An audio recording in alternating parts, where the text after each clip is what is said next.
We were celebrating my sister's birthday at an upscale restaurant in downtown Seattle, a place where everything gleamed: the walls, the glassware, even the people pretending their lives were flawless. Everyone was dressed as if a miniature wedding had been thrown inside the dining room. Suits, heels, shimmering dresses, the works. The atmosphere buzzed with laughter, storytelling, and wine flowing freely. Sitting next to me was my husband, Matthew. Calm, composed, the perfect counterpoint to the wild energy around us. He carried himself like a man who didn't need the world's attention to be noticed. Straight-backed, attentive, offering polite smiles and small comments here and there. Yet compared to my sister's boisterous friends and their dramatic anecdotes, he almost seemed invisible. And maybe that invisibility sparked something foolish inside me. A desire to push him just to see him react, to make him show some fire, some emotion, the kind of boldness these events seemed to demand. I had no idea how badly I would regret it. The trouble began when the conversation turned to romance and effort in relationships. My sister's newly engaged friend gushed about her fiancé like he was a fairy tale prince. Monthly trips, surprise gestures, handwritten letters, massages, flowers delivered to her office. Other couples joined in, laughing, teasing, comparing small romantic acts. Then someone asked, "Who's the most romantic guy at this table?" She squealed and pointed at her fiancé, and the table erupted in applause. Then someone, though I can't even remember who, looked at me with a playful grin. "And how's your husband doing at keeping you happy?" It was supposed to be lighthearted. I could have smiled and said, "He's amazing," and moved on. But some combination of ego, insecurity, and sheer stupidity pushed me to respond in the worst way possible. I raised my wine glass, smirked, and said loud enough for everyone to hear, "Honestly, I think I need a new husband." Laughter followed, but it was hollow. Awkward. The kind of laugh people use when they don't know whether to laugh or feel sorry.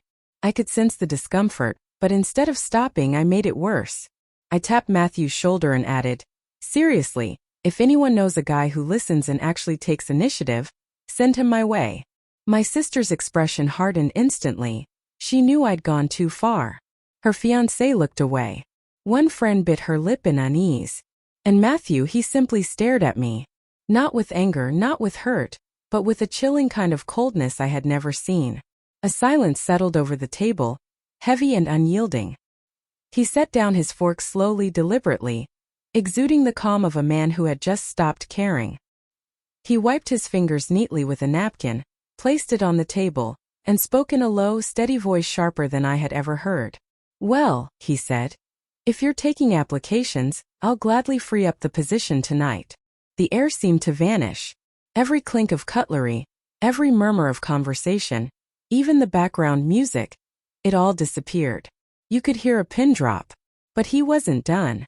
Leaning back slightly, eyes locked on me, he continued with the same icy precision. "You joke about needing a new husband, but maybe you should consider why your husband stopped trying in the first place." A quiet gasp came from across the table. My heart raced. His words weren't loud, but they hit like a hammer.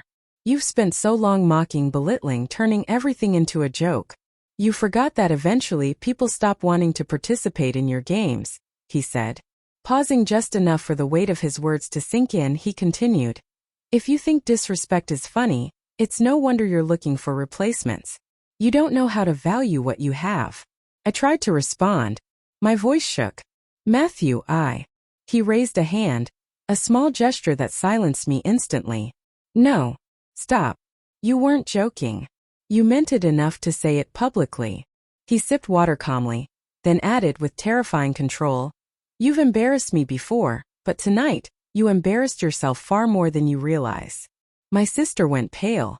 Her friend whispered, "Wow." Even the waiter froze, pretending to notice nothing.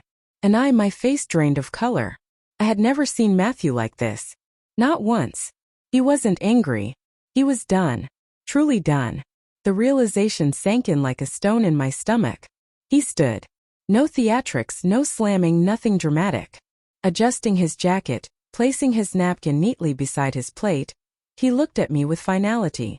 "You want a new husband," he said quietly. "Good. After tonight, you won't have to pretend anymore." I choked out, "Matthew, please." He didn't turn fully toward me. "That's the problem. You only say please when the damage is already done." Then he walked out. No yelling. No scene. Just a quiet, devastating exit. The table remained frozen for nearly a minute. My sister stared at me in disbelief. Her fiancé muttered, "Damn, he really meant that." Someone whispered, "Why would you say that to him?" I shrank in my chair, heat flooding my face as the gravity of my words hit. I had mocked the one person who had always stood by me. The man who had supported me through everything. I had made him a joke, and now he refused to play along. The restaurant noise slowly returned, but the shame only grew heavier, louder, suffocating. Matthew's icy, measured words weren't just a comeback. They weren't a moment. They were a breaking point. And I had caused it with my careless, thoughtless words.